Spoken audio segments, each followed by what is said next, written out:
حدیث نمبر 430 عن ابن عباس رضی اللہ عنہما قال قال رسول اللہ صلی اللہ علیہ وآلہ وسلم ان الذي ليس في جوفه شيء من القرآن كالبيت الخرب۔ رسول اللہ صلی اللہ علیہ وآلہ وسلم ارشاد فرماتے ہیں جس کے سینے میں، جس کے اندر، جس کے سینے میں قرآن میں سے کچھ بھی حصہ نہیں ہے وہ ویران گھر کی طرح ہوتا ہے۔ کھنڈر نہیں ہوتا، ویران گھر جس میں بھوت بستے ہیں، جی ویسا ہی ہو جاتا ہے اگر قرآن تھوڑا بھی یاد نہیں ہے۔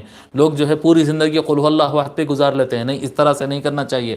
قرآن آئے دن پڑھتے رہنا، جتنا ہو سکا توفیق اللہ تعالیٰ سے مانگنا، اور جتنا کوشش کر سکتے کرنا قرآن یاد کرنے۔ جتنا زیادہ سینے میں قرآن ہوگا، قرآن کے الفاظ ہوں گے، قرآن کا معنی جتنا زیادہ سینے میں ہوگا، سینہ اتنا زیادہ، دل اتنا زیادہ آباد ہوگا۔ جس کو امام ترمذی اور دارمی اور احمد بن حنبل نے روایت کیا۔ فصل فی القناعۃ و ترک الطمع، ٹھیک ہے، قناعت پسندی اختیار کرنا اور لالچ سے بچنے کا بیان۔ لالچ سے بچنا، لالچ ہوتا نا اور چاہیے اور چاہیے، وہ بھی چاہیے یہ بھی چاہیے، یہ جو لالچ ہوتا ہے جی اس کو چھوڑنا، اور قناعت پسندی جو اللہ نے دیا اس میں خوش رہنا، الحمدللہ جو ہے اس میں ہم خوش ہیں، قناعت پسندی اختیار کرنے کا یہ بیان ہے۔